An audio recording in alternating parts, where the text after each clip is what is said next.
This is the last in the Creative Talks series. We've been running them since September.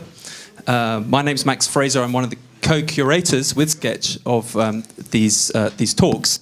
As it's turned out over the last... We've been doing a talk about once a month. As it's turned out, we've had an entire roster of ladies, one a month, which has been a great pleasure. It wasn't intentional when we set out on booking speakers. And some of those ladies have included Nika Zupanc, Rossana Orlandi, Camille Walala, I can never pronounce her name, Ilse Crawford and Bethan Laura Wood. This evening, I'm delighted to say that we're joined by Patrizia Moroso. Give her a big round of applause. Wow. Now, Patrizia is the creative director at Moroso, and in case you didn't know already, Moroso is one of the leading Italian brands and the leading producer of furniture in the country, producing furniture for both the contract and the domestic markets. They're based in Udine, and their products ship globally. They work with a long and extensive list of international designers from the UK. They've worked with the likes of Benjamin Hubert, David Adjaye, Martino Gamper, Doshi Levine, Raw Edges, Narrod, Tom Dixon, Ross Lovegrove, Todd Bunche, it goes on. And the list is really phenomenal. Just so you know, what we're going to do tonight is the two of us are going to talk for roughly 45 minutes. It's a conversation. There will be an opportunity for you to ask any questions, should you have any. I have a stipulation of the sound desk here, that as we are recording and filming, would you just be careful not to obscure the camera if at all possible? They can stay on stage. We have a sofa there. Yes, please. Yeah, that's true. We have a sofa here if anyone wants to sit down, if any of you want to go there. Don't be shy. So you will have an opportunity to ask questions, but I'm going to kick off with a round of questions. Patrizia, welcome to London. Thank you. It's a great pleasure to have you here. Yes, it's a beautiful place, a different occasion, and never been on stage in a place like that. Yes, so it's thanks intimate, to we Murad like to think. and to Sketch to guest us is very, very special for me. And also, forgive my English, probably is not perfect. Huh? Your English is very good. Very good. He has a perfect English, and so I understand almost everything. Well, let's hope so. But we have a trusty translator two girls here that can help me in the translation. So, Patrizia, maybe we can just kick off by you telling us, in your own words, about Moroso and indeed what it is that you do on a day-to-day basis there. Okay, for who don't know, that here I see a lot of friends that knows me, but for all the others, yeah. So the company was established in '52 by my mother and my father. They were really pretty and young, and they were like 17, my mother, and 21, my father. So, wow. Yes, here's the 50s. They started a business then, yes, at that age. Wow, yes, they were already, also if so young, they were experienced in the job, in that specific job. They were working since when they were maybe 12 or 13, other era, you know. Yes. And other times, and just after the war. So you have to imagine young people that after the war have to rebuild everything, and they were normal people, not rich at all. They could go out, could go, for instance, in Canada, where all the friends were going that moment. But instead, they decided to stay and to risk. And they went in a bank, asked money to start, and the banks were not like now. They were real banks that was helping people with energy and projects to make things. It's not our days. It's not the same. Don't worry, there aren't many bankers here tonight. Yeah, no. Or the role of the banks has to be that, but not always. Yeah? Anyway, and they start very brave, courageous, and 52 8 years, the company like is now, basically, more or less, was already done. So build up and so on. And in the beginning, they were a small craft company, a small craft company, but in 8 years they transformed the company in a little industry. What means industry? That you make things in series, in steps, with a project of designers and architects. That time, architects were designing furniture, and they started with young architects that were living in our city, very, very good people, and very soon they met someone that was coming from Milano, for instance. So when I enter years after in the company. Anyway, the company was a small but a very nice company making modern sofas, modern furniture, modern upholstery, not stylish or whatever, but things with the project and very well done with the quality and so on. Just to say, a name like Antonio Citterio in the 70s was the art director of the company. So everything nice, fine. I was studying in Bologna, out of that region in Italy, and in a very nice place, a creative city full of young people, and I met many young architects, designers, drawers, painters, actors, and so on. I was in that mood anyway, thinking to make something different in my life, not going back home. But, you know, like in life happens, something happened and changed my project.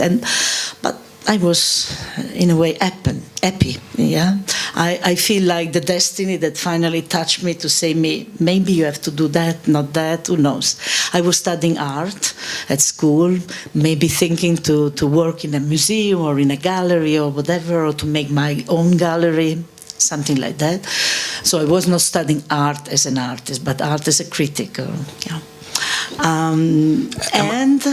Am I right in thinking that in the 80s, when that was going on for you, that during the economic crisis of that period, your parents were actually considering selling the business? Yes. And so what happened? That's the because reason that's kind of why they called you. They called me because you'd been working me and there my since brother. Yes, we were studying. You knew the DNA of the business. Yeah. Yes, and was that kind of? Were you ready for that? I felt, you know, that was just a tragic thing to close the company. They spent all their life, and they were pushed. They were, you know, was their life, and they say, okay, if you don't come back, probably we will close because there is a crisis. We don't know what to do, and so I said, no pressure then. Yeah, a little pressure. Yeah.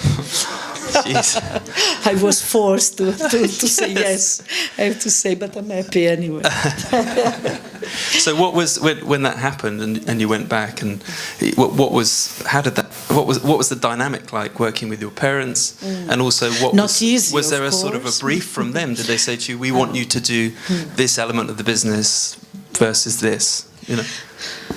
I had my ideas, and so that condition was the condition to go back, and so I said, I come.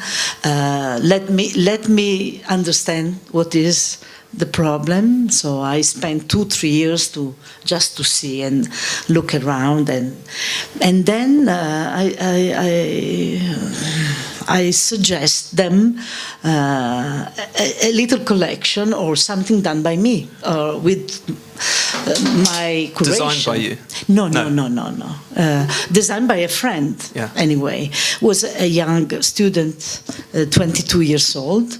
Was a friend of mine that was studying architecture in Florence, but was a boy from Bologna. He was a comic drawer, and was the reason why I knew and I met him, and so we were wandering a new world, you know.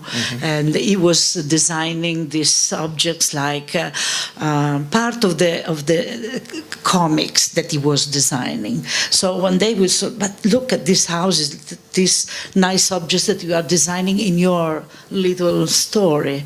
Maybe we can transform in a real object.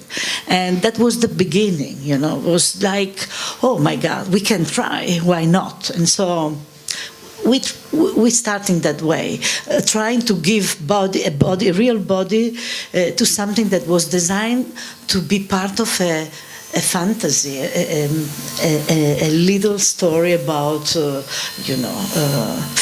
sort of futurism, new futurism story that he was designing in that time. And you could try, presumably, because the production facilities that your parents had built up were already there. So you could experiment quite freely. Yes, they let us, like you let the kids play. Yeah.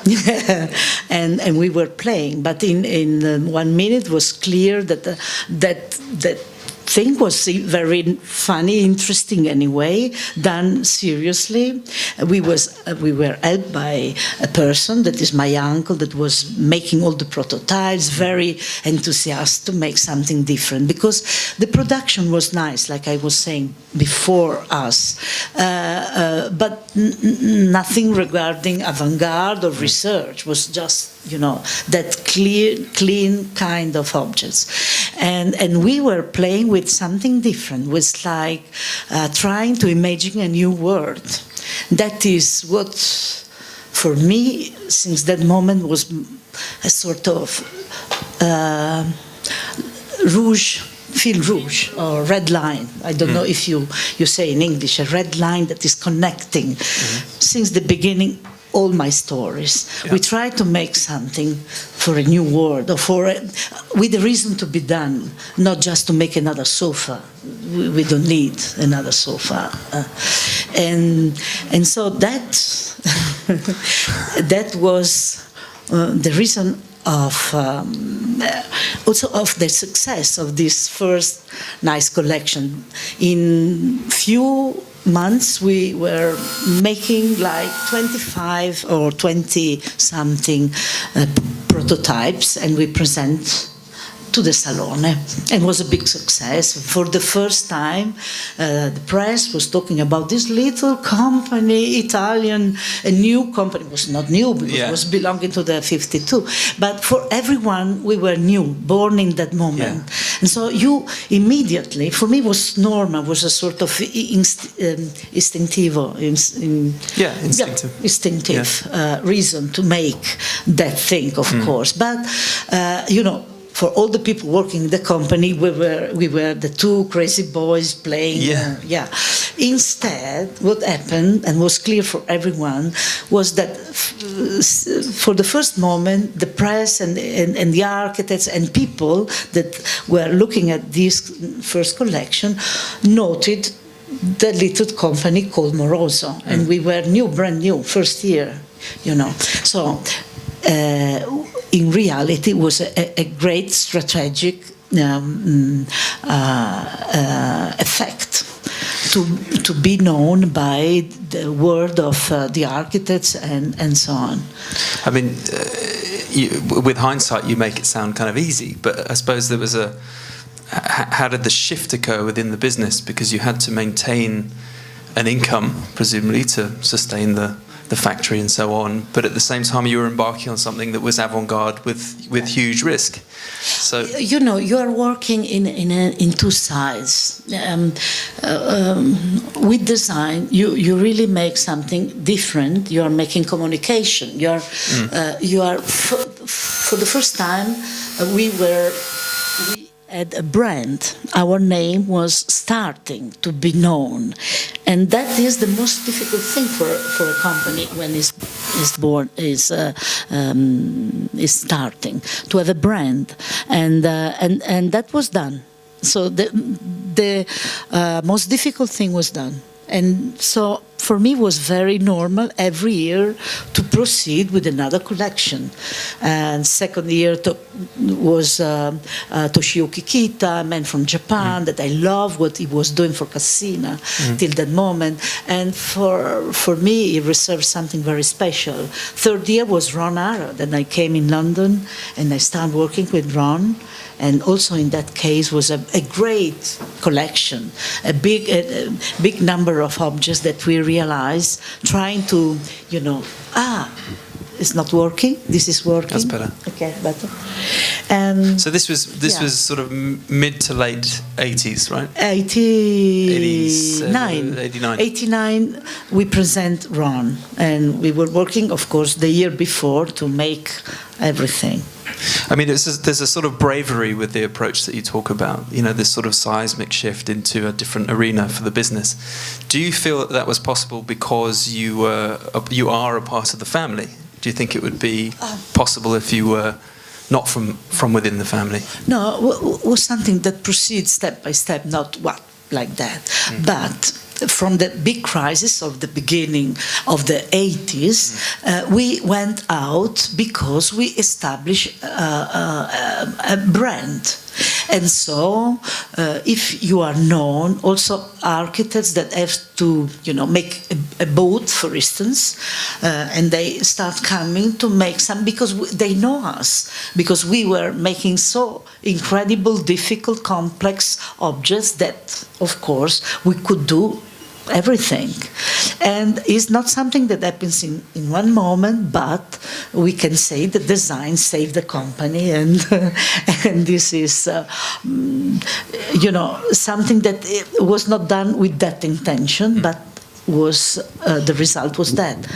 And then in few years, of course, then we add not only the design, the avant-garde and the research design, but we were adding also collections that were more, or less complex. In the end, the company transformed itself totally, and from the moment that when we were a company with normal sofas doing also something crazy, we are now a design company at all. We have not something hidden in the wardrobe, of course. And so what we do is totally done by with the design and with the process that is that thing, and with new materials, trying to invent a new word, trying to how to say, I also, for instance, also what represents for me the company is the possible diversity that is around the world. And are many companies that I know and that are great, are bigger than us a lot, and they have one thing, possibly, or they are selling, or they are making one thing, with little changes. We are making many different things, and trying to follow all the things that are passing by, and the creative people that I know, or the talented people that I'm attracted by, and trying to give back to the world the many beautiful things that only the differences are able to show. And if we are all the same, there is no difference, there is no color. These companies that I was mentioning are not using color, for instance. Everything is beige and white and black, maybe sometimes brown, but no more than that. I love to show that color, and also, or strong or not strong, but a special and different color could be exactly the color of one object, and that is not only white and black. So like the minds of the people behind that objects, they're so different and coming from everywhere in the world. London is a big place from where are coming, but we have people working with us coming from everywhere. Yeah. And you talk about, or I've heard you talk about, that all of your designs have identity, which links to what you've just said. Is that one of the kind of key attributes that goes into the brief to a designer, that the product that they come up with must have a strong identity? They have a personality. They are, if you do something that is so important in the final use, as a chair, armchair, sofa, for me they are not indifferent pieces at home. They have to express something. If they are part of the thinking of someone, and also part of a high quality production, they have. Yes, they have a soul, they have a personality, they are talking about something, a vision or an idea. Could be the material, could be the suggestion that the design is coming from, could be many different things. But it's important to make something with, it's normal in design to have, of course, a reason or an inspiration, of course. But inspiration comes from many different things. Can be coming from nature, could be coming from something that you see on the street, could be a dream or a movie or what else. It's important that is the expression of an idea and of a person that is the designer or the designers that are making something. Over the years you've worked, I mentioned some of the designers at the beginning, but over the years you've worked with some extraordinary design talents, but perhaps at the time that you worked with them they weren't that talent yet, or they hadn't been exposed to the media and they weren't as well known. So how is it that you go about identifying the designers that you want to work with? For me, it's easy. If I see someone with a talent, it's evident. It's easy to understand who is talented. Also, if he's absolutely not known. Yes, I start working many times with people that was not yet very well known. Patrizia Moroso, she was an assistant of a designer in a studio with another name. When I met her and I asked her to work together, or many others, I don't want to make the list, but I love, and I'm very, very, very happy. It's such a great satisfaction when you see a young designer that was starting with you and then that is growing and is becoming a superstar. It's absolutely fantastic. It's funny you say it's easy to identify design talent, but it is for you. Yeah. And that's presumably one of your great skills. So you're very modest in that respect. And your company has grown into one that's seen to be setting the trends, certainly not following them. You're not afraid to take risks. Yes. And you've managed to stay relevant throughout all these decades. So, would you put that down to some sort of a gut instinct? Is it your gut instinct that is driving the company, or is it that you give the designers you work with a great degree of freedom to express themselves? It depends. Or both, probably. But usually, what I'm curious of is just to see what is coming out from someone. I'm very curious of that, and so the first step is always to wait an unexpected something, a project or a surprising project, in total freedom.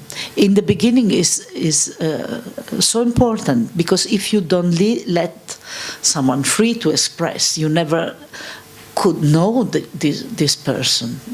I need to see what is the free expression. Then, when you have a relation already, you can ask a specific something. I need, an armchair for that use. What do you think about to make a new sofa with that theme? Because when you know someone, you can ask a specific thing that you know that that person could realize, but not in the beginning. Is a pity. You lose the surprise. It's a pity. And how long might that period last for? That's almost like a dance. It's almost like a flirtation, right? Before the product arrives. Might that go on for a number of years, or you're quite quick to get to where you want to go? No, you mean the timing between the first moment to the brief? No, could be 1 year. Could be the second thing that you do is already on with a briefing, but also in the long relation, you can work sometimes in total freedom and sometimes with a specific brief, because of course you have to also to understand and to accept from the designer what is coming with a lot of enthusiasm to show you something that he is thinking that could be done by you. So you have to pay attention to that things, because also the path, the emotion that is coming and is and you have to build in the relation with the designers is very important. Nothing happens from no empathy, you know. I have a very fond memory of, I can't remember the year, but I interviewed Alfredo Hebeli, one of your designers, and he was launching the new skate chair, I think it was called. And I said, what is it that's unique about working with Moroso over perhaps another furniture producer? And he said when he proposed that idea, it was just a sketch. I mean, it was really just a sketch. And he sent it to you guys, and before he knew it, he received the prototype. Yes. Just like that. Yes, and sometimes. And there was no technical drawings, there was no technical elements at all. And then after that, it was a process of elimination or additions to that prototype. We'll take a bit off here. And it was a very quick, rapid kind of relationship with your production team. So maybe you could just tell us a little bit about the production team, those working in your factory, and what are some of your core production skills? Of course, it depends always on many things, but I have an uncle. No, this is a sort of genius. He's cutting foam like Ron said, like Michelangelo. Okay, but he's happy. He's very happy to do things that are not easy, because he has no fun to make a banal thing. So if you surprise him with something very difficult, he's very happy. Yes. And it's the opposite in this country. Okay, and so it depends what is the timing. Probably Alfredo at the time, I don't remember exactly the moment, but probably send the sketches in a good moment, because usually it's a list of 2 months before the show or something. Yeah. Yes, but yes, sometimes you catch the object in one prototype. And the first is perfect. It's not happening always, of course. And sometimes you got the good thing in the end of a long process. It depends from where you start and the material. You know, are some materials that you cannot do anything by hand. And fortunately now we have the technologies that are helping us a lot. And so with the 3D printers, and you can have and see the detail of the real object in 1 second. Today I saw a machine. No, it's something not so new, but you can you can have a 3D image that is more real than reality. You have just to wear these glasses, no, and then you have the object, and you can go around the object and see eventual imperfections. And I imagine that the future could be that you have the glasses, you receive the file, you put the file in the machine, and then you look at the object, the real size in front of you. You're not doing that already? Huh? You're not doing that quite yet? They're starting, but I think that 1 year, maybe 2, is done.